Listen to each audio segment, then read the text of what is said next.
এই তাকদীরকে কেন্দ্র করে বিভ্রান্ত হয়ে গেছে। মূলত এই বিভ্রান্ত সাহাবায়ে কেরাম রাদিয়াল্লাহু তাআলা আনহুদের যুগ থেকেই শুরু হয়ে গেছে। সাহাবায়ে কেরাম রাদিয়াল্লাহু তাআলা আনহুদের যুগ থেকেই শুরু হয়ে গেছে। অথচ তাকদীরের প্রতি ঈমান আনয়ন করা সাধারণ বিষয় নয়, বরং এটা হলো একটা রুকন। ঈমানের যে 6টা রুকন আছে, ইসলামের 5টা রুকন আছে, ইসলামের 5টা পিলার ভিত্তি রয়েছে, তো ঈমানের 6টি রুকন এবং ভিত্তি আছে। সুতরাং বিখ্যাত হাদিস, যাকে আমরা হাদিসে জিবরিল বলে জানি, একদা মানুষের রূপ ধারণ করে রাসূল সাল্লাল্লাহু আলাইহি সাল্লামের নিকটে এসে প্রশ্ন করেছিলেন, ফাআখবিরনি আনিল ঈমান, হে মুহাম্মদ সাল্লাল্লাহু আলাইহি সাল্লাম, আপনি আমাকে ঈমান প্রসঙ্গে বলুন, ঈমান কাকে বলে? তখন মুহাম্মদ সাল্লাল্লাহু আলাইহি সাল্লাম বলেছিলেন, আল ঈমান আন তুমিনা বিল্লাহি ওয়া মালাইকাতিহি ওয়া কুতুবিহি ওয়া রুসুলিহি ওয়াল ইয়াউমিল আখির ওয়া তুমিনা বিল কদরি খাইরিহি ওয়া শাররিহি। ঈমান হলো এই যে তুমি আল্লাহ তাআলার স্বীকৃতি প্রদান করবে, মালাইকার প্রতি, ফেরেশতাদের প্রতি স্বীকৃতি প্রদান করবে, আল্লাহ তাআলার কিতাবের প্রতি স্বীকৃতি প্রদান করবে, নবী ও রাসূলদের প্রতি স্বীকৃতি প্রদান করবে, আখিরাতের প্রতি স্বীকৃতি প্রদান করবে এবং তাকদীরের প্রতি তথা ভাগ্যের ভালো মন্দের প্রতি স্বীকৃতি প্রদান করবে। এই 6টি হলো ঈমানের রুকন, 6টি হলো ঈমানের পিলার, ভিত্তি। কোনো একটা ভিত্তিকে কেউ যদি অস্বীকার করে, কোনো একটা রুকনকে কেউ যদি অস্বীকার করে, তাহলে সে ঈমানদার হতে পারবে না। তাকদীরের প্রতি ঈমানের গুরুত্ব এতটাই যে এটা হচ্ছে একটা রুকন। যেমন কেউ নবী, কোনো একজন নবীকে কেউ যদি অস্বীকার করে, তাহলে সে মুসলমান হতে পারে না। খ্রিস্টানেরা মুহাম্মদ সাল্লাল্লাহু আলাইহি সাল্লাম ছাড়া পৃথিবীতে যত নবী রাসূল এসেছেন, সমস্ত নবী রাসূলকে তারা বিশ্বাস করে, তাদের প্রতি ঈমান রাখে, কিন্তু মুহাম্মদ সাল্লাল্লাহু আলাইহি সাল্লামের প্রতি ঈমান আনয়ন না করার কারণে মুহাম্মদ সাল্লাল্লাহু আলাইহি সাল্লামের নবুয়তকে পেয়েছে, মুহাম্মদ সাল্লাল্লাহু আলাইহি সাল্লামের রিসালাতকে পেয়েছে, আর তারপরেও তারা ঈমান আনেনি। মুহাম্মদ সাল্লাল্লাহু আলাইহি সাল্লামের নবী এবং রাসূল হওয়া প্রসঙ্গে তাদের কাছে বার্তা পৌঁছে যাওয়ার পরেও যে কেউ ঈমান আনেনি, সে যদি মৃত্যুবরণ করে তাহলে সে জাহান্নামে যাবে, হোক সে ইহুদি অথবা খ্রিস্টান। তো এই খ্রিস্টানেরা মুহাম্মদ সাল্লাল্লাহু আলাইহি সাল্লাম ছাড়া পৃথিবীতে যত নবী রাসূল এসেছে সকলের প্রতি ঈমান রাখে। এমনকি ইহুদিরা ঈসা এবং মুহাম্মদ সাল্লাল্লাহু আলাইহি সাল্লাম ছাড়া সমস্ত নবীর প্রতি ঈমান রাখে। মুহাম্মদ সাল্লাল্লাহু আলাইহি সাল্লামের নবী হওয়া প্রসঙ্গে শুনলো, অথচ ঈমান নিয়ে এলো না, আর এই অবস্থায় মৃত্যুবরণ করলো। তো মুহাম্মদ সাল্লাল্লাহু আলাইহি সাল্লাম বলছেন সে জাহান্নামে যাবে। সহিহ মুসলিমের হাদিস 27 নম্বর 153।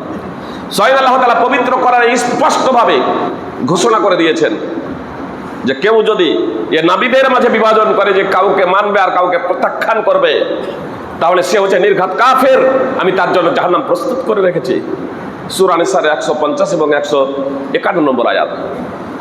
বলা বাহুল্য, তাকদীরের প্রতি ঈমান আনয়ন করা এটা হচ্ছে একটা রুকন, আর এটা 6ষ্ঠ রুকন। ঈমানের যে 6টি রুকন আছে, তো 6ষ্ঠ রুকন হিসেবে আল ঈমান বিল কদরি খাইরিহি ওয়া শাররিহি হাদিসে জিবরিল দ্বারা স্বীকৃত। সহিহ মুসলিম হাদিস নম্বর 8, সুনান নাসাঈ হাদিস নম্বর 4990। হাদিসটি আবু হুরায়রা রাদিয়াল্লাহু তাআলা আনহু সূত্রেও বর্ণিত আছে, তা সহিহ বুখারীতেও আছে। এই 6ষ্ঠ নম্বর ব্যতি রেখে সহিহ বুখারীর হাদিস নম্বর 50 এবং 4777, সহিহ মুসলিমের 9, 10, 14 নম্বর হাদিসেও রয়েছে। আবু হুরায়রা এবং আবু দার রাদিয়াল্লাহু তাআলা আনহু সূত্রে হাদিসটি সুনান নাসাঈর হাদিস নম্বর 4991 রয়েছে এবং সেখানেও ষষ্ঠ নম্বরের কথা উল্লেখ রয়েছে সহিহ মুসলিমে, সুনানে নাসাই, সুনানে আবি দাউদ, বিভিন্ন হাদিস গ্রন্থে। ফল কথা, মুহাম্মদ সাল্লাল্লাহু আলাইহি সাল্লাম থেকে ঈমানের রুকুন যে 6টি, এই ষষ্ঠ নম্বর যা আজকে আমার আলোচ্য বিষয়, তাকদীরের প্রতি ঈমান, ভাগ্যের ভালো মন্দের প্রতি ঈমান। তো এটা হচ্ছে ঈমানের একটা রুকুন, একটা হচ্ছে স্তম্ভ, পিলার। এর প্রতি ঈমান ব্যতীত কেউ মুসলমান হতে পারে না, কেউ ঈমানদার হতে পারে না। সুতরাং সাহাবাদের যুগেই যখন বসরা থেকে কিছু লোক এসে আব্দুল্লাহ ইবনে উমর রাদিয়াল্লাহু তাআলা আনহুকে জিজ্ঞেস করলেন, আব্দুল্লাহ ইবনে উমর রাদিয়াল্লাহু তাআলা আনহুকে বললেন যে বসরাতে মাবাদ আল জুহানি সর্বপ্রথম যে তাকদীরকে অস্বীকার করেছিল, তাকদীর কি যে অস্বীকার করেছিল এই মাবাদ আল জুহানি বসরায়। তো তারা বললেন বসরাতে কিছু লোক আছে যারা মনে করে যে তাকদীর বলতে কোনো কিছু নেই, পূর্ব নির্ধারিত কোনো কিছু নেই, বরং পৃথিবীতে যা কিছু হচ্ছে সবকিছু পূর্ব নির্ধারণ ছাড়াই, পূর্ব নির্ধারণ ছাড়াই সবগুলো হয়ে যাচ্ছে। তো আব্দুল্লাহ ইবনে উমর রাদিয়াল্লাহু তাআলা আনহু বলেছিলেন, তাদের গিয়ে বলে দিও তাদের সাথে আমার কোনো সম্পর্ক নেই, আর আমার সাথেও তাদের কোনো সম্পর্ক নেই। আল্লাহ তাআলা যেখানে বলছেন ইন্নামাল মুমিনুনা ইখওয়াহ, সূরা হুজরাতের 10 নম্বর আয়াত, মুমিনরা আপোষে ভাই ভাই, মুসলমান ইমানদাররা আপোষে ভাই ভাই, মুসলমানরা আপোষে ভাই ভাই। সেখানে আব্দুল্লাহ ইবনে উমর রাদিয়াল্লাহু তাআলা আনহু বলছেন তাদেরকে বলে দিও তাদের সাথে আমার কোনো সম্পর্ক নেই, আমার সাথে তাদের কোনো সম্পর্ক নেই। এই কথা বললেন কেন? এজন্যই যে তাকদীর অস্বীকারী তো ইমানদারই নয়, তারা তো মুসলমানই নয়। এজন্য ইবনে উমর রাদিয়াল্লাহু তাআলা আনহু আগে আরো স্পষ্ট করে দিচ্ছেন, আল্লাহর কসম করে বলছি, তারা যদি উহুদ পাহাড়ের সমপরিমাণ স্বর্ণ আল্লাহর পথে খরচ করে, যে উহুদ পাহাড় আপনার গোবিন্দপুর গ্রাম থেকে বড়, 6 কিলোমিটার দৈর্ঘ্য, 3 কিলোমিটার প্রস্থ, আর বিশাল উঁচু, বিশাল উঁচু। আব্দুল্লাহ ইবনে উমর রাদিয়াল্লাহু তাআলা আনহু বলছেন এই উহুদ পাহাড়ের সমপরিমাণ স্বর্ণ যদি খরচ করে, তাকদীরের প্রতি, তাকদীরকে অস্বীকারীরা, যারা ভাগ্যের প্রতি ঈমান রাখে না, এই ধরনের ব্যক্তিরা যদি উহুদ পাহাড়ের সমপরিমাণ আল্লাহর পথে খরচ করে আল্লাহর সন্তুষ্টির জন্য, তা আল্লাহ তাআলা তাদের থেকে তা কবুল করবেন না। একটা রুকনের প্রতি ঈমান আনয়ন না করার কারণে, একটা রুকনের প্রতি ঈমান আনয়ন না করার কারণে তাদের কোনো আমল আল্লাহ তাআলার দরবারে গৃহীত হবে না। আব্দুল্লাহ ইবনে উমর রাদিয়াল্লাহু তাআলা আনহু আল্লাহর কসম খেয়ে এই কথা বলেন। তারপরে তিনি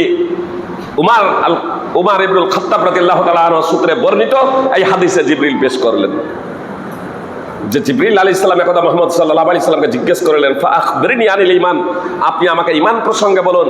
তখন রাসূল সাল্লাল্লাহু আলাইহি সাল্লাম বলেছিলেন, আনতুমিনা বিল্লাহি ওয়া মালাইকাতিহি ওয়া কুতুবিহি ওয়া রুসুলিহি ওয়াল ইয়াউমিল আখির ওয়া তুমিনা বিল কাদারি খাইরিহি ওয়াশ শাররি। যে আল্লাহর স্বীকৃতি প্রদান করা, মালাইকা ফেরেশতাদের স্বীকৃতি প্রদান করা, আসমানি গ্রন্থের প্রতি ঈমান আনা, স্বীকৃতি প্রদান করা, নবী রাসূলদের প্রতি ঈমান আনা তথা স্বীকৃতি প্রদান করা, আখিরাতের প্রতি, পরকালের প্রতি ঈমান আনা, স্বীকৃতি প্রদান করা, এবং ভাগ্যের ভালোমন্দের প্রতি ঈমান রাখা। তো এই ভাগ্যের ভালোমন্দের প্রতি ঈমান রাখা, এটা হচ্ছে ঈমানের একটা গুরুত্বপূর্ণ রকম। অতএব আমাদের সকলকেই এই ভাগ্যের ভালোমন্দের প্রতি আমাদের ঈমান রাখতে হবে। আসুন এই বিষয়টাকে ভাগ্যের ভালোমন্দের প্রতি ঈমান, যে ভাগ্যের ভালোমন্দের প্রতি ঈমান, আমরা বললাম ভাগ্যের ভালোমন্দের প্রতি আমরা ঈমান নিয়ে এলাম, কিন্তু ভাগ্যের ভালোমন্দের প্রতি ঈমান রাখার তাৎপর্য কি, এই বিষয়টা তো আমাদের জানতে হবে। ভাগ্যের ভালোমন্দের প্রতি ঈমান আনার তাৎপর্য কি, এই বিষয়টি অবশ্যই আমাদেরকে জানতে হবে। আর এই বিষয়টি খুব সাধারণভাবে আপনাদের সামনে পেশ করার জন্যে এই বিষয়টিকে আমি আপনাদের বললাম যে তাকদীরকে 4টি শ্রেণীতে বিভক্ত করা হয়েছে। এক, তাকদীরে আজালি, তাকদীরে আজালি অর্থাৎ তাকদীর ওয়ানাদি, এটা হচ্ছে আল্লাহ তাআলার সিফাত। জি, এটা সৃষ্ট নয়, যেমন কালামুল্লাহ সৃষ্ট নয়। আল্লাহ তাআলার সিফাত, আল্লাহ তাআলার বৈশিষ্ট্য, আল্লাহ তাআলার গুণ। পৃথিবীতে যা কিছু হয়েছে, হচ্ছে এবং ভবিষ্যতে হবে, সবকিছুই আল্লাহ তাআলার ইলমে রয়েছে। সবকিছুই আল্লাহ তাআলার ইলমে রয়েছে। এ প্রসঙ্গে পবিত্র কোরআনে অনেক আয়াত আছে, বিস্তারিত ব্যাখ্যা বিশ্লেষণে যাব না, সময় নেই। এই জন্য আপনাদের সম্মুখে সূরা হজ 22 নম্বর সূরার 70 নম্বর আয়াত তেলাওয়াত করেছি। আল্লাহ তাআলা বলেন, আলাম তা'লাম আন্নাল্লাহা ইয়া'লামু মা ফিস সামাই ওয়াল আরদ। তুমি কি জানো না যে আসমান ও জমিনে যা কিছু রয়েছে আল্লাহ তা জানেন? আসমান জমিনে যা কিছু আছে আল্লাহ তাআলা জানেন, এটা কি তুমি জানো না? ইন্না যালিকা ফি কিতাব, নিশ্চয় তা একটি কিতাবে রয়েছে। অর্থাৎ লাউহে মাহফুজে আল্লাহ তাআলা তার আজালি জ্ঞান, অর্থাৎ জ্ঞান অনুযায়ী আল্লাহ তাআলা তা লিপিবদ্ধ করে রেখেছে। ইন্না যালিকা আলাল্লাহি ইয়াসির, আর অবশ্যই এটা আল্লাহর জন্য খুবই সহজ। এটা আল্লাহ তাআলার জন্য কঠিন নয়। আমার আপনার জন্য, আমি আপনি যেহেতু সৃষ্ট, আমি আপনি যেহেতু সৃষ্ট, তো আমার জ্ঞান, আমার মেধাও সৃষ্ট, আমার বিদ্যা বুদ্ধিও সৃষ্ট। আমার জন্ম মৃত্যু যেমন নির্দিষ্ট, নির্দিষ্ট ক্ষণস্থায়ী, আমার বিবেক বুদ্ধি ও সৃষ্ট এবং ক্ষণস্থায়ী।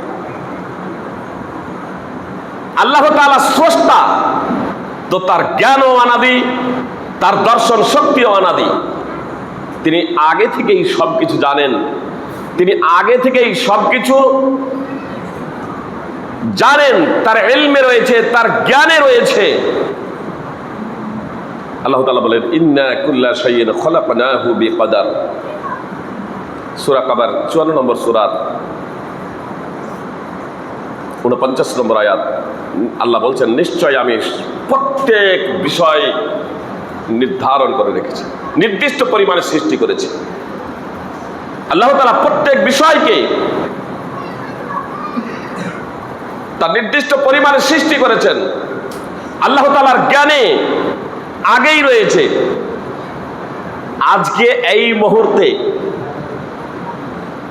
আমি যে আপনাদের সামনে বক্তব্য রাখছি, আমার বাম দিকে ফজিলাতুল শেখ মতিউর রহমান আল মাদানী হাফিজাহুল্লাহ বসে আছেন, ডান দিকে শেখ মুস্তাকিম আল বুখারী হাফিজাহুল্লাহ বসে আছেন। আপনারা সামনে বসে আছেন, বক্তব্য শুনছেন, এগুলোও লেখা আছে। কতদিন আগে লেখা আছে জানেন? আব্দুল্লাহ বিন আমর বিন আস রাদিয়াল্লাহু তাআলা আনহু সূত্রে বর্ণিত, রাসূল সাল্লাল্লাহু আলাইহি সাল্লাম বলেছেন, আসমান জমিন সৃষ্টিরও 50,000 বছর আগে আল্লাহ তাআলা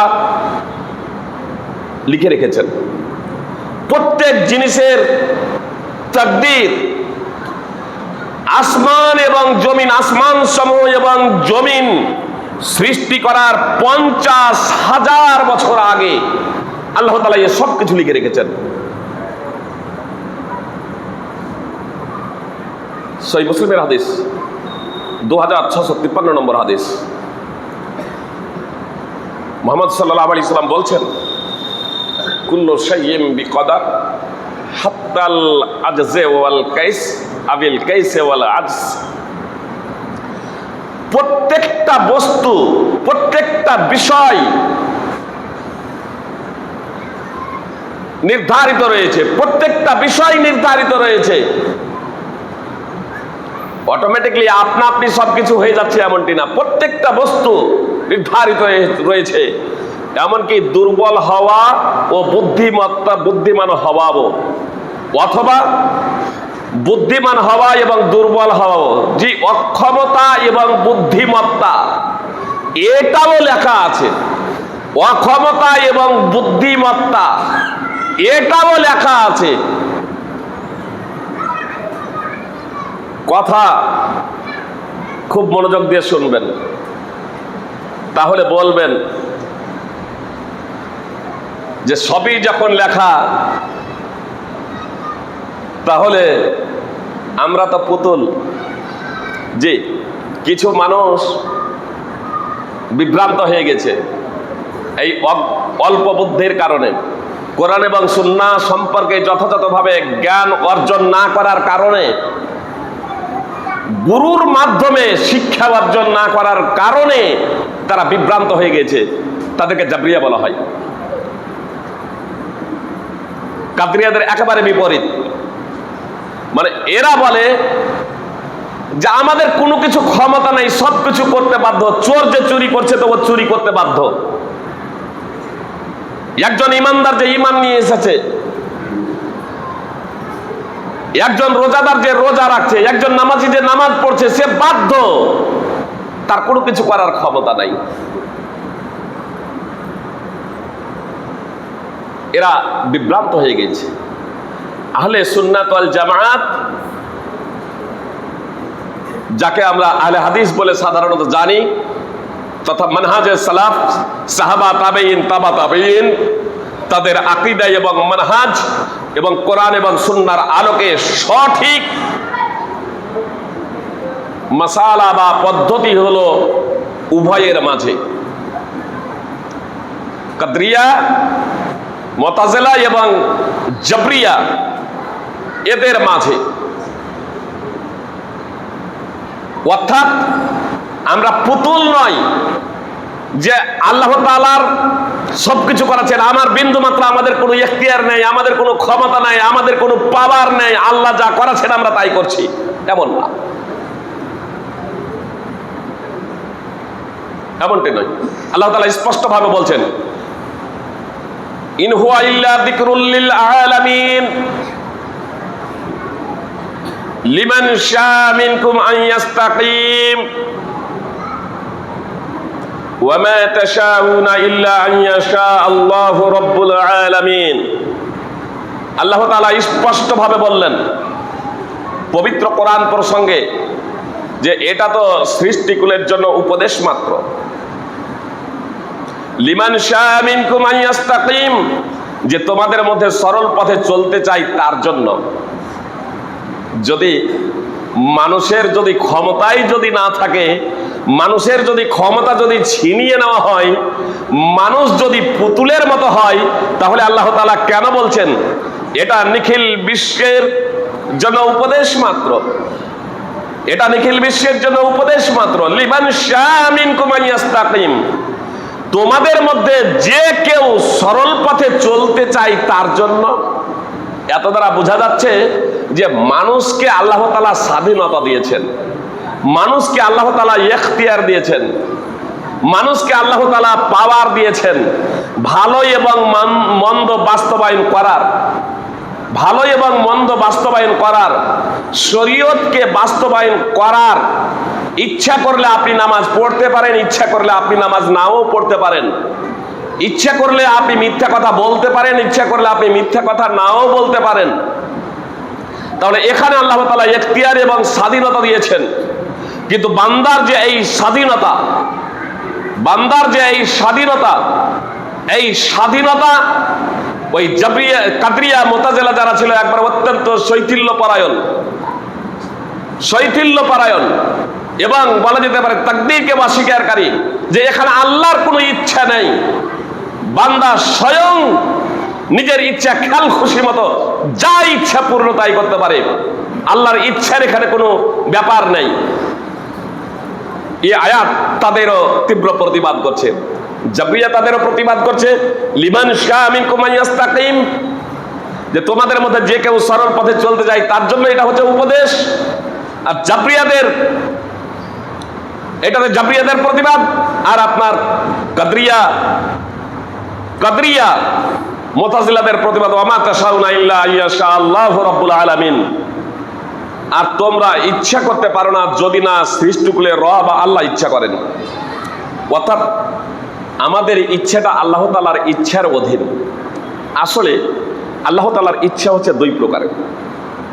ইচ্ছা হচ্ছে দুই প্রকারের, একটা হচ্ছে ইরাদায়ে কাউনিয়া, আর একটা হচ্ছে ইরাদায়ে শারঈয়া।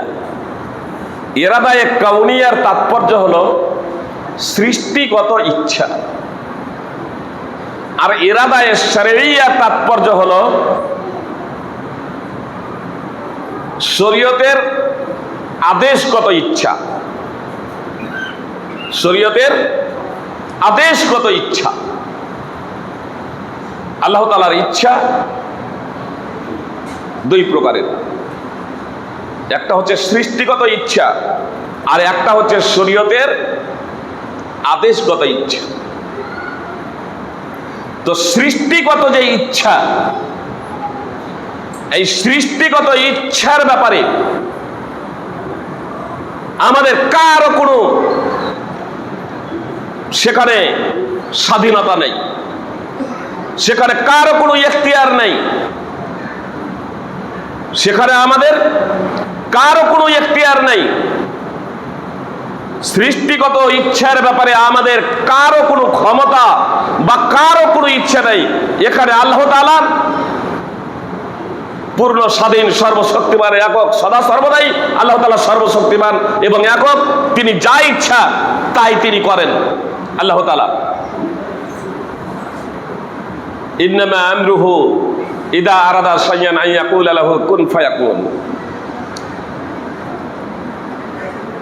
বিষয়সমূহ যখন আল্লাহ তাআলা কোনো কিছুর ইচ্ছা করেন, যখন আল্লাহ তাআলা কোনো কিছুর ইচ্ছা করেন তখন শুধু বলেন কুন, তখন শুধু বলেন হও, আর তৎক্ষণাৎ তা হয়ে যায়। আল্লাহ কোনো কিছুর যখন ইচ্ছা করেন তখন শুধু বলেন যে হও, আর তৎক্ষণাৎ তা হয়ে যায়। ইদা আরাদা শাইআন আন ইয়াকুলা লাহু কুন ফায়াকুন। আল্লাহ তাআলা কোনো বিষয় সম্পর্কে যখনই বলেন হও, আর তৎক্ষণাৎ তা হয়ে যায়।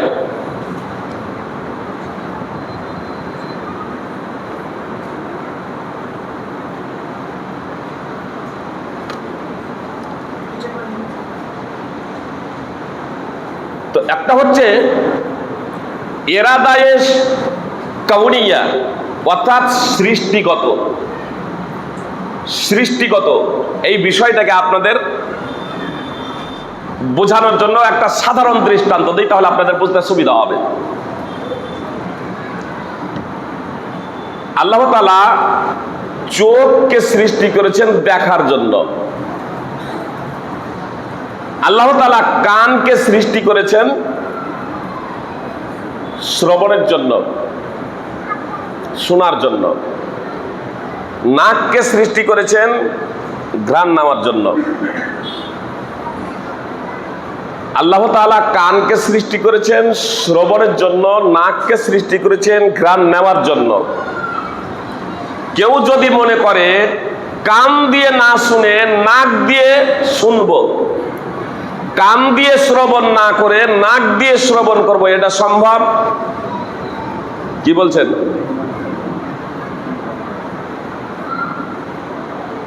এটা সম্ভব নয়। তো এখানে কান দ্বারাই আমাদের শুনতে হবে আর নাক দ্বারাই ঘ্রাণ নিতে হবে। আমরা নিজের ইচ্ছা খেয়াল খুশি মতো করতে পারি না। এজন্য আল্লাহ তাআলা কানকে প্রশ্ন করবেন না যে কান তুই শুনেছিস কেন, নাককে প্রশ্ন করবে না যে নাক তুই ঘ্রাণ নিয়েছিস কেন। চোখকে সৃষ্টি করেছেন দেখার জন্য, এজন্য আল্লাহ তাআলা চোখকে প্রশ্ন করবেন না দেখার জন্য যে চোখ তুই দেখেছিস কেন। প্রশ্ন বোঝার খুব বিষয়টি মনোযোগ দিয়ে বোঝার প্রচেষ্টা করেন। যদি মনোযোগ যদি না দেন তাহলে কিন্তু এখানে আবার বিভ্রান্ত হয়ে যাবেন। আল্লাহ কানকে সৃষ্টি করেছেন একদম খুব সহজ ভাষায় বলি, আপনাদের ভাষায় বলি, কানকে শোনার জন্য সৃষ্টি করেছেন। এজন্য কানকে আল্লাহ এই প্রশ্ন করবেন না যে কান তুই শুনেছিস কেন, তার কারণ আল্লাহ তো কানকে শোনার জন্যই সৃষ্টি করেছেন। কানকে এই প্রশ্ন করবেন না যে তুই শুনেছিস কেন।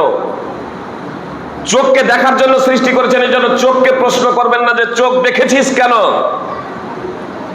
এটা হচ্ছে ইরাদায়ে কাউনিয়া, আল্লাহ তাআলার ইরাদায়ে কাউনিয়া, সৃষ্টিগত ইচ্ছা। যে আল্লাহ তাআলার এটা ইচ্ছা, সৃষ্টিগত ইচ্ছা। এই সৃষ্টিগত ইচ্ছা মুসলমান ও মুসলমান, আস্তিক নাস্তিক আমরা সবাই মেনে নিয়েছি। নাস্তিকেরাও সে স্বীকার করুক স্রষ্টাকে, আল্লাহকে স্বীকার করুক আর না করুক, ও কান দ্বারাই শুনে না, চোখ দ্বারাই দেখে। তাহলে ও কান দ্বারা শুনছে, চোখ দ্বারা দেখছে, এটা হচ্ছে সৃষ্টিগত আল্লাহ তাআলার ইচ্ছা। এখানে আমরা সবাই বাধ্য, এখানে আমাদের স্বাধীনতা এখতিয়ার নেই। আমাদের কান দ্বারাই আমরা কান দ্বারাই শুনছি, আমরা চোখ দ্বারাই দেখছি। যাদেরকে আল্লাহ তাআলা দেখার ক্ষমতা দিয়েছেন, শোনার ক্ষমতা দিয়েছেন, তাই তো প্রশ্নটা কি হবে? আর এজন্য আল্লাহ তাআলা কেন শুনেছিস, কেন দেখেছিস, কেন শুনেছিস, কেন দেখেছিস এই প্রশ্ন করবেন না। এবার আসুন শরীয়তি ল, ইরাদায়ে শরঈয়া, অর্থাৎ শরীয়তি ল, শরঈ আদেশগত বিধান। এই শরঈ আদেশগত বিধানে শরীয়তি ল আপনাকে আল্লাহ তাআলা প্রশ্ন করবেন। এর তাৎপর্য, আল্লাহ তাআলা এই চোখ দ্বারা সবকিছু দেখার অনুমতি দেননি। এই চোখ দ্বারা সবকিছু দেখার অনুমতি দেননি, কান দ্বারা সবকিছু শোনার অনুমতি দেননি। বাদ্যযন্ত্র শোনা হারাম না হারাম নয়? বাদ্যযন্ত্র শোনা হারাম, বাদ্যযন্ত্র গান বাজনা শোনা হারাম। যে নবী সাল্লাল্লাহু আলাইহি সাল্লাম আজীবন বাদ্যযন্ত্রের বিরুদ্ধে দাওয়াত দিলেন মানুষকে, আজ কিছু নামধারী মুসলমান তার প্রেম ভক্তি প্রদর্শন করতে গিয়ে বাদ্যযন্ত্র নিয়ে জন্মদিবস পালন। আল্লাহ হেফাজত করুন। সবকিছু কান দ্বারা আমি আপনি শুনতে পারি না। পর চর্চা, পর নিন্দা শ্রবণ করা, যেমন পর চর্চা পর নিন্দা করা হারাম, তো পর চর্চা ও পর নিন্দা শ্রবণ করাও হারাম। সবকিছু শোনার আল্লাহ তাআলা পারমিশন দেন নেই। চোখ দ্বারা সবকিছু অশ্লীল ছবি দেখার আমাকে পারমিশন দেন নেই।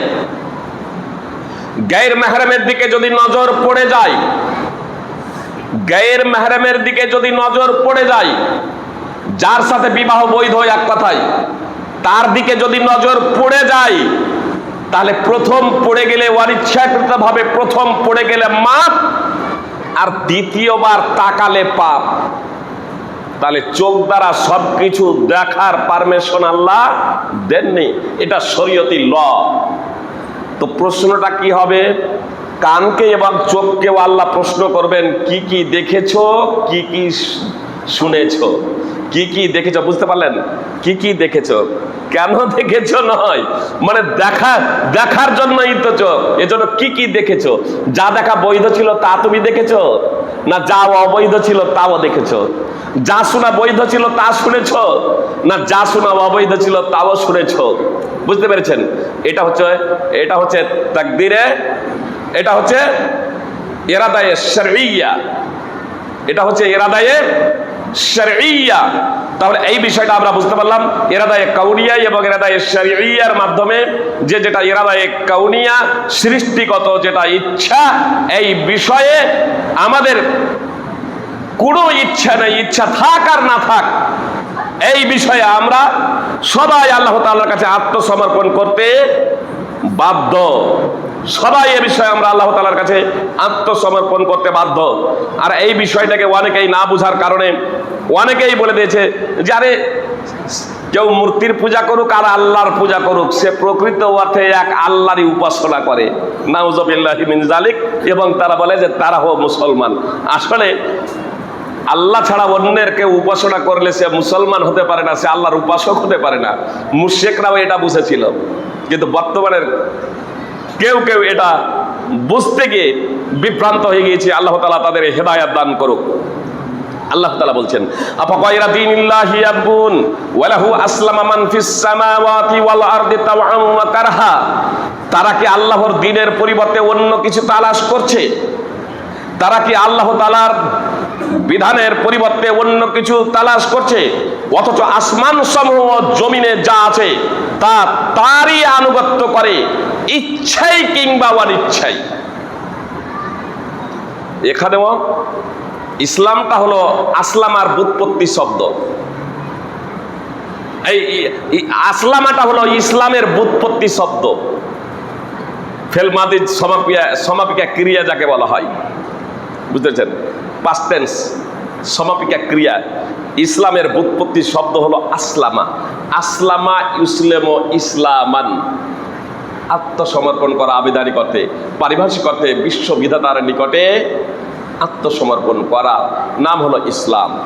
তো আল্লাহ তাআলা বলছেন আসমান জমিনে যা কিছু আছে, আসমান জমিনে যা যা কিছু আছে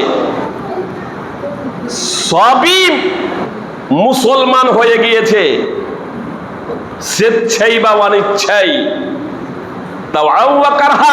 স্বেচ্ছাই বা অনিচ্ছাই। আমি মুসলমান বললাম কোন দৃষ্টিকোণ থেকে? স্বেচ্ছাই বা অনিচ্ছাই, এই দৃষ্টিকোণ থেকে মুসলমান আর কাফের, বা মুসলমান আর ইহুদি আর খ্রিস্টান, হিন্দু জৈন বৌদ্ধ এমনটি না। যেটা এক্ষুনি বললাম, আপনাদের বসিয়ে দিলাম যে আল্লাহ কানকে সৃষ্টি করেছেন শোনার জন্য, চোখকে সৃষ্টি করেছেন দেখার জন্য। কোন কাফের নাস্তিক বলতে পারে যে মৌলভী মাওলানারা এতদিন থেকে বলে আসছে, কোরআনে লেখা আছে যে কানকে সৃষ্টি করেছেন শোনার জন্য আর চোখকে সৃষ্টি করেছেন দেখার জন্য, তো কান দিয়ে না শুনে আমরা চোখ দিয়ে শুনব? পারবে কোনো নাস্তিক? না। ইচ্ছাই বা অনিচ্ছাই, ইচ্ছাই বা অনিচ্ছাই সকলেই আল্লাহ তাআলার এই বিধানকে মেনে নিয়েছে। আসমান জমিনে যা কিছু আছে, আর এর জন্য আল্লাহ তাআলা শাস্তি প্রদান করবেন না, আর এর জন্য আল্লাহ তাআলা কাউকে শান্তিও দেবেন না। শাস্তি এবং শান্তি, আল্লাহ তাআলা যে শাস্তি এবং শান্তি প্রদান করবেন, আল্লাহ তাআলা যে নরকে এবং দোজখে দেবেন, আল্লাহ তাআলা যে জান্নাত এবং জাহান্নামে দেবেন, তো এই জান্নাত এবং জাহান্নামে দেবেন আল্লাহ তাআলা, এটা শরীয়তি লয়ের ভিত্তিতে, শরঈ বিধানের ভিত্তিতে। আর সেই শরঈ বিধানের ব্যাপারে আল্লাহ তাআলা আমাকে ইখতিয়ার দিয়েছেন, আল্লাহ তাআলা আমাকে স্বাধীনতা দিয়েছেন। আল্লাহ বলছেন ইন্না হাদাইনাহুস সাবিলা ইম্মা শাকিরা ওয়া ইম্মা কাফুরা। আমি মানুষকে সুপথ প্রদর্শন করেছি, হয় সে কৃতজ্ঞ হবে অথবা অকৃতজ্ঞ হবে। টাইমের দিকে দেখে আমি রেফারেন্স পেশ করছি না, পবিত্র কোরআন এবং সুন্নাহ থেকে আপনাদের সামনে বর্ণনা করছি। যদি রেফারেন্স চান তাহলে আপনারা পরে নামাজের পরে আপনারা রেফারেন্স আমার কাছে চেয়ে নেবেন আমার কথা প্রসঙ্গে। আল্লাহ তাআলা বলছেন যে আমি মানুষকে সুপথ প্রদর্শন করেছি, সে কৃতজ্ঞ হবে অথবা অকৃতজ্ঞ হবে। মানুষ যদি পুতুল হতো, যে মানুষের যদি আল্লাহ তাআলা ইখতিয়ার যদি না দিতেন ভালো মন্দ পথে চলার, শরীয়তকে মেনে চলার বা শরীয়তকে প্রত্যাখ্যান করার, তাহলে আল্লাহ তাআলা এই কথা বলতেন। আল্লাহ বলছেন স্পষ্টভাবে ইন্না হাদাইনাহুস সাবিলা ইম্মা শাকিরা ওয়া ইম্মা কাফুরা। আল্লাহ বলছেন আমি মানুষকে সুপথ প্রদর্শন করেছি, হেদায়েত দিয়েছি, তারপর সে কৃতজ্ঞশীল হবে অথবা অকৃতজ্ঞ হবে। হ্যাঁ, আল্লাহ তাআলা জান্নাতে যাওয়া কারোর জন্য সহজ করে দেন, আর কারোর জন্য জাহান্নামে যাওয়া সহজ করে দেন। তো এটাও আসবাব এবং কারণে রয়েছে, এর কিছু কারণ রয়েছে কেন জান্নাতে যাওয়া সহজ করবেন, কার জন্য জান্নাতে যাওয়া সহজ করবেন। আল্লাহ তাআলা বলছেন ফাআম্মা মান আকা ওয়াত্তাকা ওয়া সাদ্দাকা বিল হুসনা ফাসানুয়াসসিরহু লিল ইউসরা। আল্লাহ তাআলা বলছেন, সুতরাং যে দান করেছে এবং তাকওয়া অবলম্বন করেছে, যাকাত ফরজ তথা সাধারণ দান খয়রাত যে করে, আল্লাহর পথে যে খরচ করে, দ্বীনের পথে যে খরচ করে, অসহায় দরিদ্র নিঃস্ব গরিবদের যে দান খয়রাত করে, আল্লাহ তাআলার প্রতি ঈমান, যে ঈমানের 6টি রুকুন আছে তার প্রতি ঈমান রাখে, আর সাথে সাথে আল্লাহর পথে যে খরচ করে, তাকওয়া অবলম্বন করে, আল্লাহ ভীতি অবলম্বন করে, আল্লাহ তাআলার বিধিনিষেধ মেনে চলে, ওয়া সাদ্দাকা বিল হুসনা, আর উত্তমকে সত্য বলে বিশ্বাস করেছে, শরীয়তকে, ইসলামকে, কালেমাকে, কালেমা তাইয়্যিবাকে যে সত্য বলে বিশ্বাস করেছে, আল্লাহ তাআলা বলছেন ফাসানুয়াসসিরুহু লিল ইউসরা, আমি তার জন্য সহজ পথে চলা সুগম করে দেব। এক কথায় আমি আপনাদের বলতে চাই, ইসলামের পথে চলা, জান্নাতের পথে চলা, আল্লাহ তাআলার সন্তুষ্টি অর্জনের জন্য পথে চলা, আল্লাহ তাআলা তাকে তৌফিক দেবেন, তার জন্য সেই পথকে সহজ করে দেবেন। এই ব্যক্তির জন্য নামাজ পড়া খুব সহজ হয়ে যাবে, রোজা রাখা খুব সহজ হয়ে যাবে, হজ যদি আল্লাহ তাআলা তাকে সামর্থ্য দেন, ধনসম্পদ দেন, তাহলে হজ করা তার জন্য সহজ হয়ে যাবে। যে ভালো শরীয়ত সম্মত কাজ করা তার জন্য সহজ হয়ে যাবে। এক কথায় শরীয়ত সম্মত কাজ করা তার জন্য সহজ হয়ে যাবে। আর যদি সে এই কাজগুলো না করে, 3টা বৈশিষ্ট্য মণ্ডিত যদি না হয়, 3টা গুণে যদি গুণান্বিত কেউ যদি না হয়, জি, এক, আল্লাহ তাআলার পথে দান খয়রাত করা, আল্লাহ ভীতি অবলম্বন করা, ইসলামকে, শরীয়তকে তথা কালেমা তাইয়্যিবার সত্যায়ন করা, এই 3টি গুণ যদি কারো ভিতরে যদি থাকে, তাহলে আল্লাহ তাআলা তাকে জান্নাতের পথে চলা, ইসলামের পথে চলা আল্লাহ তাআলা তার জন্য সহজ করে দেবেন।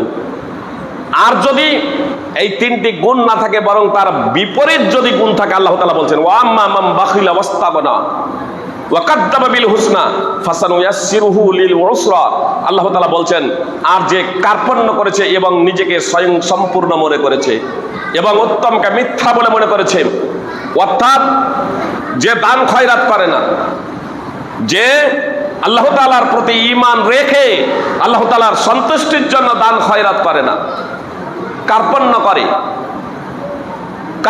করে এবং নিজেকে স্বয়ং সম্পূর্ণ মনে করে, দ্বীনের পথে চলে না, বিমুখ হয়ে যায়, দ্বীনের পথে চলার প্রয়োজন বোধ করে না, আল্লাহ তাআলার কাছে সে বিনীত হয় না, অনুনয় বিনয় করে না, আল্লাহ তাআলার কাছে প্রার্থনা করে না, আল্লাহ তাআলাকে ভয় করে না, বরং উত্তম কথাকে, শরীয়তকে, ইসলামকে সে মিথ্যা মনে করে। তো আল্লাহ তাআলা বলছেন, আমি তার জন্য তার কঠিন পথে চলা সুগম করে দেব। আল্লাহ বলছেন, আমি তার জন্য কঠিন পথে চলা সুগম করে দেব, অর্থাৎ জাহান্নামের পথে চলা তার জন্য সুগম করে দেব।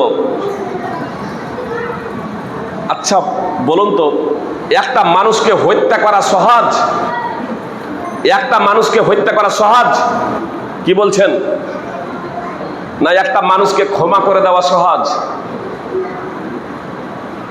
একটা মানুষকে হত্যা করে দেওয়া খুবই কঠিন, কিন্তু ক্ষমা করে দেওয়া খুবই সহজ।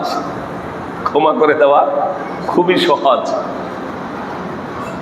তো হত্যা করার জাহান্নামে যাওয়ার মাধ্যম, ক্ষমা করে দেওয়া তো ঈমানদারের বৈশিষ্ট্য, আল্লাহ ভীরুদের বৈশিষ্ট্য, জান্নাতে যাওয়ার মাধ্যম। তো যার মধ্যে 3টি গুণ থাকবে, তার জন্য আল্লাহ তাআলা ইসলামের পথকে, জান্নাতে যাওয়ার পথকে,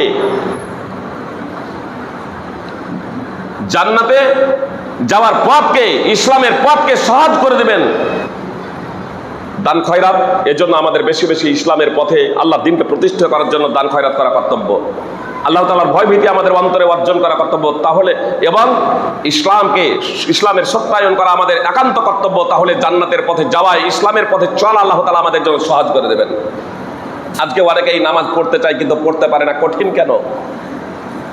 কঠিন। সিংহভাগ মুসলমান যারা নিজেদেরকে মুসলমান বলে দাবি করে, তারাও আজ 5 ওয়াক্তের নামাজে গাফলতি, সুস্তি, অবহেলা। কেন? দেখবেন এই 3টি গুণের মধ্যে তাদের মধ্যে ঘাটতি রয়েছে। যার মধ্যে ঘাটতি আছে, আল্লাহ বলছেন এই 3টি গুণের কেউ যদি গুণান্বিত হয়, আমি তাকে জান্নাতের পথে চলা, শরীয়তের পথে চলা, ইসলামের পথে চলা তার জন্য সহজ করে দেব। অন্যথায় তার জন্য দুর্গম পথে চলাটাকে সহজ করে দেবো। যেটা কঠিন ছিল সেই জিনিসটাই তার জন্য সহজ হয়ে যাবে। এই জন্য আপনার জন্য যে কাজটা খুব কঠিন, একটা মানুষকে মার্ডার করা আপনার জন্য কঠিন, কিন্তু একটা যে অপরাধী, যে মূলত জাহান্নামে যাওয়ার কাজ করছে, তার জন্য একটা মানুষকে মার্ডার করা কেন, একটা কেন, একাধিক মানুষকে মার্ডার করা তার জন্য খুবই সহজ। আল্লাহ তাআলা আমাদের হেফাজত করুক, আমিন। সুপ্রিয় ভক্তবৃন্দ ও ভগিনীগণ, টাইম খুব দ্রুত গতিতে এগিয়ে যাচ্ছে, এজন্য এই বিষয়টাকে একটু সাধারণভাবে বলে দিই। আমি বলেছিলাম তাকদীর 4 শ্রেণীর। এক শ্রেণীর আজালি অর্থাৎ যেটা আল্লাহ তাআলার ইলমে রয়েছে, লাহে মাহফুজে আল্লাহ তাআলা আসমান জমিন সৃষ্টির 50,000 বছর লিপিবদ্ধ করে রেখেছেন। আল্লাহ তাআলা বলেন, ইয়ামহুল্লাহু মা ইয়াশাউ ওয়া ইউসবিত ওয়া ইনদাহু উম্মুল কিতাব। আল্লাহ তাআলা যা ইচ্ছা মিটিয়ে দেন এবং যা ইচ্ছা তা দৃঢ় রাখেন। যা ইচ্ছা তা দৃঢ় রাখেন, সাবেত রাখেন, আর যা ইচ্ছা তা মিটিয়ে দেন। ওয়া ইনদাহু উম্মুল কিতাব, আর আল্লাহ তাআলার কাছে রয়েছে উম্মুল কিতাব। সূরা রাদ 13 নম্বর সূরা 39 নম্বর আয়াত। অর্থাৎ আল্লাহ তাআলার কাছে যে লাউহে মাহফুজ আছে, সেই লাউহে মাহফুজে যা কিছু আল্লাহ তাআলার ইলম অনুযায়ী, আল্লাহর জ্ঞান অনুযায়ী আসমান জমিন সৃষ্টির 50,000 বছর আগে যা কিছু লিপিবদ্ধ করে রেখেছেন, সেই লাউহে মাহফুজে কোনো পরিবর্তন হয় না। ভাগ্য 2 প্রকারের, তাকদীরে মুআল্লাক, কাজায়ে মুআল্লাক, আর কাজায়ে মুবাররাম। কাজায়ে মুআল্লাক মানে ঝুলন্ত ভাগ্য, আর কাজায়ে মুবাররাম মানে অটল ভাগ্য। লৌহে মাহফুজে যা কিছু আছে সেটা হচ্ছে অটল, সেখানে কোনো প্রকারের পরিবর্তন হয় না। কিন্তু ফেরেশতার কাছে যে দপ্তর আছে, এগুলোতে আপনার ফেরেশতার কাছে যে দপ্তর খাতা রয়েছে, এতে কিন্তু পরিবর্তন হয় আমার কর্মের কারণে, আমার আচরণের কারণে, আমার ব্যবহারের কারণে। তো এক প্রকার হলো তাকদীরে আজালি, দ্বিতীয় প্রকার হলো তাকদীরে উমরি, অর্থাৎ সারা জীবনের তাকদীর অর্থাৎ ভাগ্য। সুতরাং আব্দুল্লাহ ইবনে মাসউদ রাদিয়াল্লাহু তাআলা আনহু সূরা বর্ণিত বুখারী মুসলিম সহিহ বিভিন্ন হাদিস গ্রন্থে এসেছে। সহিহ বুখারী হাদিস নম্বর 3208। মাতৃ জঠরে যখন একজন বান্দার বয়স 43 মানে 120 দিন যখন হয়, 43 অর্থাৎ 120 দিন যখন হয় মাতৃ জঠরে একজন শিশুর বয়স, তখন আসমান থেকে একজন ফেরেশতা আসেন। আর আসমান থেকে একজন ফেরেশতা আসার পরে তিনি 4টি বিষয় লিখে দেন। লিখে দেওয়া হয় 4টি বিষয়। রিস্ক লিখা হয়, তার আয়ু লিখা হয়, তার রিস্ক লিখা হয়, তার আমল, এবং লিখা হয় সে সৌভাগ্যবান না দুর্ভাগ্যবান, সে সৎ না অসৎ। এই 4টি জিনিস লিখে দেওয়া হয়। কথা খুব মনোযোগ দিয়ে শুনুন। লিখে দেওয়া হয় তার আয়ু, লিখে দেওয়া হয় তার আয়ু, লিখে দেওয়া হয় তার রিস্ক, লিখে দেওয়া হয় তার আমল, সৎ না অসৎ। সুম্মা ইউনফাখু ফীহি রূহ, সহিহ বুখারীর বর্ণনা। তারপরে আত্মা ফোঁকা হয়, রূহ ফোঁকা হয়। আয়ু কার লেখা হয়েছে? মাতৃ জঠরে যার বয়স ছিল 120 দিন, 120 দিন যার বয়স ছিল, আত্মা ফোঁকার আগেই তার আয়ু লেখা হয়ে গেছে। তো মৃত্যুবরণ কে করে? যার আয়ু লেখা হয়েছে সেই আত্মা নয়, আত্মা স্থানান্তরিত হয়। ব্যাখ্যা বিশ্লেষণ আজকে নেই এটা বলার আপনাদের। আয়ু লেখা হয়ে গেছে, রিস্ক লেখা হয়েছে কার?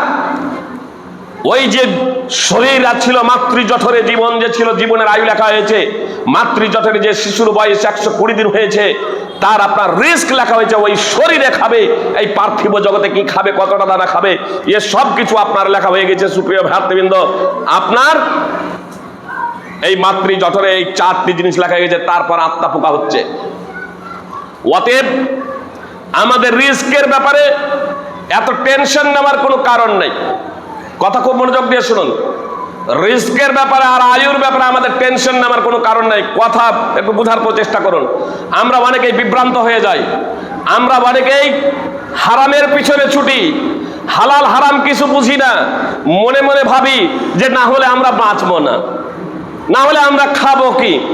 এটা ভাগ্যের প্রতি ঈমানের দুর্বলতা। এটা আমাদের মাতৃ জঠরে আমার আপনার রিস্ক লেখা হয়ে গিয়েছে, রিস্ক লেখা হয়ে গিয়েছে। বৈধ পন্থায় আমি যদি পরিশ্রম করি, আমার কাছে বৈধ পন্থায় আমার কাছে রিস্ক আসবে।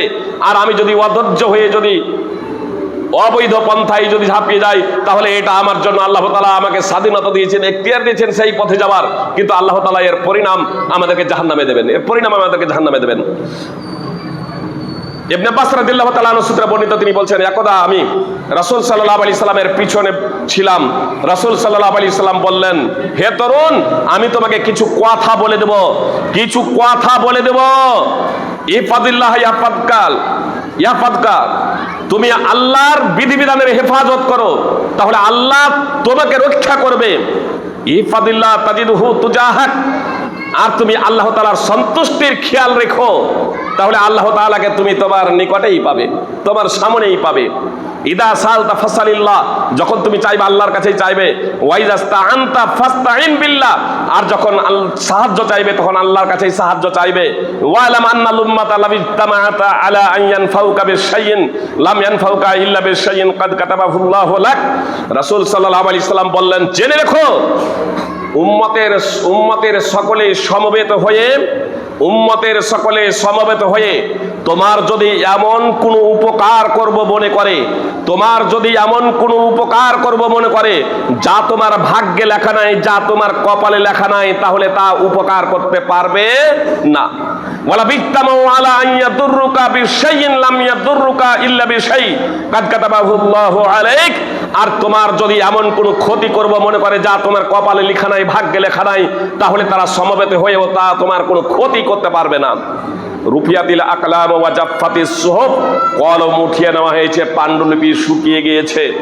সুনানে তিরমিজি হাদিস নম্বর 2516, মুসনাদ আহমদ হাদিস নম্বর 2669।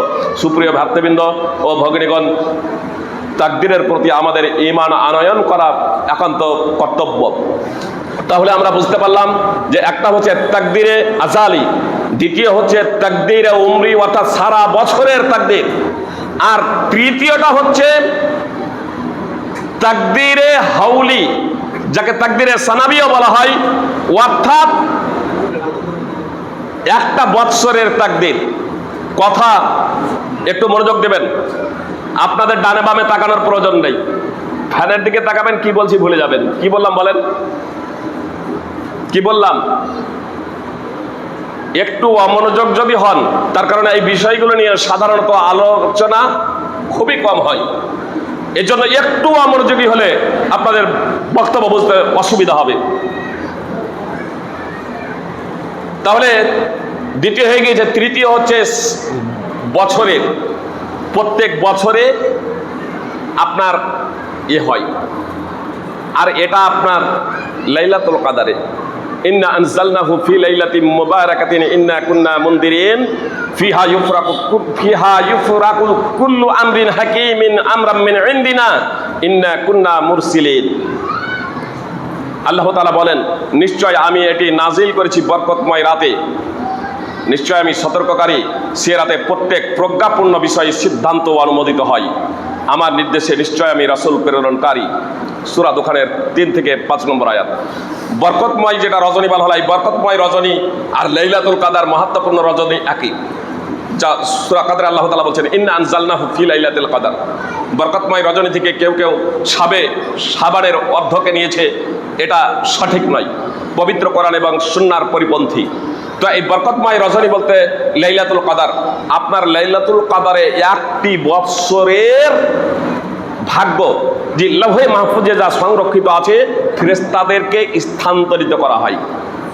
মালাকুল মউতের কাছে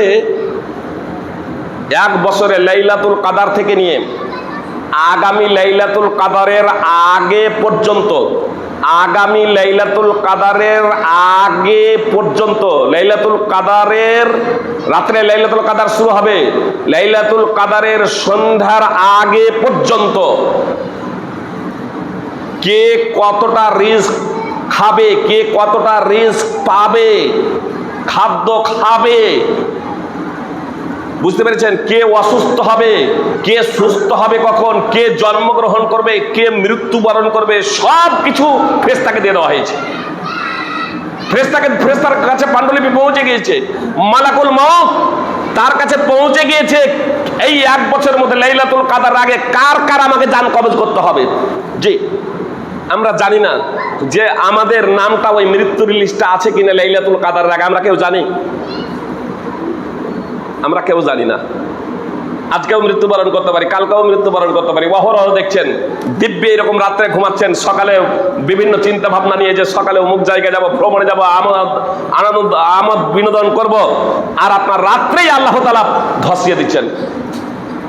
ভারত, সুদান, মিয়ানমার, সব বিভিন্ন জায়গায় আপনার আফগানিস্তান, বিভিন্ন জায়গায় আপনারা দেখলেন, বিভিন্ন জায়গায় শুনলেন যে কিভাবে আল্লাহ তাআলা দিনে রাতে এরকম বাড়ি গ্রামকে গ্রাম পুরো ধসিয়ে দিচ্ছেন।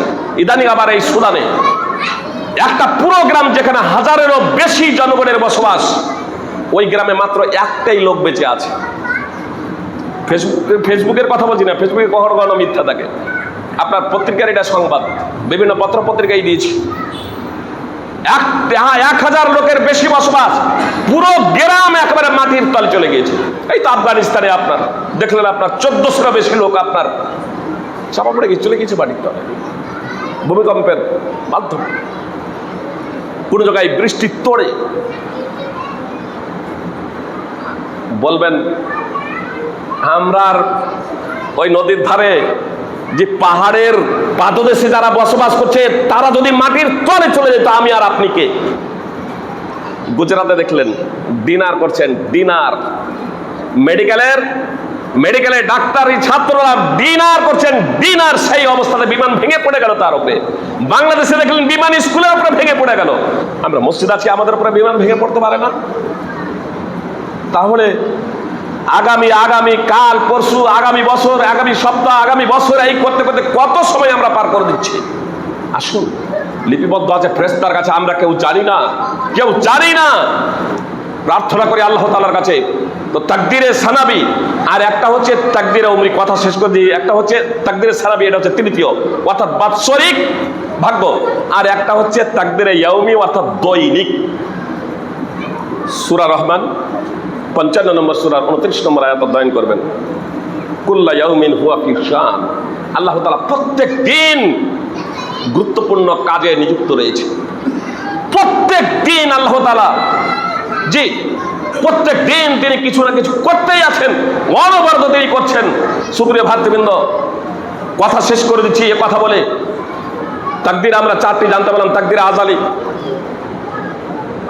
তাকদীরে সারা জীবনের তাকদীর, তাকদীরে উমরি সারা জীবনের তাকদীর, তাকদীরে সানাবি বাৎসরিক তাকদীর, তাকদীরে ইয়াউমি দৈনিক তাকদীর। তাকদীর যেটা ঝুলন্ত তাকদীর বলেছিলাম আপনাদেরকে 2 প্রকারের। একটা হচ্ছে কাজায়ে মুবাররাম, অর্থাৎ যার কোনো পরিবর্তন লাউহে মাহফুজে যা আছে ফেরেশতারাও জানে না, একমাত্র আল্লাহ জানেন, সেখানে কোনো পরিবর্তন হবে না। তার কারণ আল্লাহ তো সবকিছুই জানেন। যার জ্ঞানের ঘাটতি আছে, যিনি পূর্ণ জ্ঞানের অধিকারী নন, তার পরিবর্তন হতে পারে, কিন্তু আল্লাহ তাআলা তো সবকিছুই জানছেন। ফেইজিকে আমি 50 বছর আয়ু উদাহরণস্বরূপ, ফেইজি এই 50 বছরের মধ্যে কোথায় কোথায় যাবে, কি করবে না করবে, আল্লাহ তাআলা তো জানছেন। আল্লাহ তাআলার জ্ঞানের ঘাটতি নেই। তো এই তাকদীরে আজালিতে কোনো প্রকারের পরিবর্তন নেই। আপনার তারপরে যে ফেরেশতাদেরকে যে পাণ্ডুলিপি দেওয়া হয় বৎসরের, সারা জীবনের এবং বৎসরের যেটা ফেরেশতাদেরকে দেওয়া হয়, ফেরেশতাদেরকে যেটা বৎসরের যেটা দেওয়া হয় ভাগ্যের, এগুলো কয়েকটা কারণে কাজায়ে মুআল্লাক অর্থাৎ ঝুলন্ত ভাগ্য, এগুলো পরিবর্তন হয়। জি, পাপের কারণে রিজকে বরকত উঠে যাবে, পাপের কারণে রিজকে বরকত উঠে যাবে। আবার নেকির কারণে আয়ু বৃদ্ধি হবে, নেকির কারণে আয়ু বৃদ্ধি হবে। আবার আত্মীয় স্বজনের সাথে সম্পর্ক স্থাপনের কারণে রিজক প্রশস্ত হবে। মুহাম্মদ সাল্লাল্লাহু আলাইহি সাল্লাম বলেছেন, মান সাররাহু আইয়ুবসাতা লাহু ফি রিজকিহি আও ইনসা লাহু ফি আসারিহি ফালইয়াসিল রাহিমা। যে পছন্দ করে যে তার রিজকে, তার খাদ্যে প্রশস্ততা হোক, তার রিজকে খাদ্যে প্রশস্ততা হোক, এবং তার আয়ু বৃদ্ধি হোক, সে যেন আত্মীয়তার বন্ধন জুড়ে রাখে, সে যেন আত্মীয়তার বন্ধন অটুট রাখে, আত্মীয় স্বজনের সাথে সদাচরণ করে। নবী সাল্লাল্লাহু আলাইহি সাল্লাম বলেছেন, লা ইয়ারুদ্দুল কাযা ইল্লা দুআ ওয়া লা ইয়াজিদু ফিল উমরি ইল্লা আল বির। দুয়ার মাধ্যমে তাকদীর পরিবর্তন হয়। এই তাকদীরে মুআল্লাক, কাজায়ে মুআল্লাক।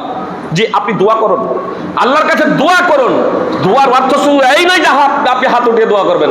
জি, মুহাম্মদ সাল্লাল্লাহু আলাইহি সাল্লাম বলেছেন, বান্দা সবথেকে বেশি নিকটবর্তী হয় আল্লাহ তাআলার নামাজের অবস্থায়, সাজদার অবস্থায়। সাজদায় বেশি বেশি দোয়া করুন। যখন আপনি সুন্নাত পড়ছেন, নফল পড়ছেন, যেগুলো দোয়া আছে সেগুলো পড়ে নেন। তারপরে আপনি দোয়া করেন। আরবি জানেন আরবিতে করেন, আরবি জানেন না আপনি আপনার মাতৃভাষাতে করেন। সালাম ফিরানোর আগে দোয়া কবুল হয়, সালাম ফিরানোর আগে দোয়া কবুল হয়। যেগুলো দোয়ায় মাসুরা আছে পাঠ করে নেন। আরবি জানেন না, আল্লাহ বাংলাও বুঝেন, আপনার ভাষা বুঝেন, আপনি আপনার ভাষায় আপনি ইচ্ছা মতো দোয়া করেন। মুহাম্মদ সাল্লাল্লাহু আলাইহি সাল্লাম বলছেন এখানে ইচ্ছা মতো দোয়া করার জন্য আপনি দোয়া করেন, আপনাকে দেওয়া হবে। আপনি দোয়া করেন, দোয়ার মাধ্যমে ভাগ্য পরিবর্তন হয়। নেকির কাজে, ভালো কাজে, সততার কাজে, শরীয়ত বাস্তবায়নের মাধ্যমে আয়ু বৃদ্ধি হয়। অতএব আসুন আমরা সৎ কাজ করি, শরীয়তকে বাস্তবায়ন করি, দ্বীনের পথে আমরা খরচ করি। আল্লাহ তাআলা আমাদেরকে তা করার তৌফিক দান করেন। আমিন। আসসালামু আলাইকুম ওয়া রাহমাতুল্লাহি ওয়া বারাকাতুহু। 3 মিনিট বেশি।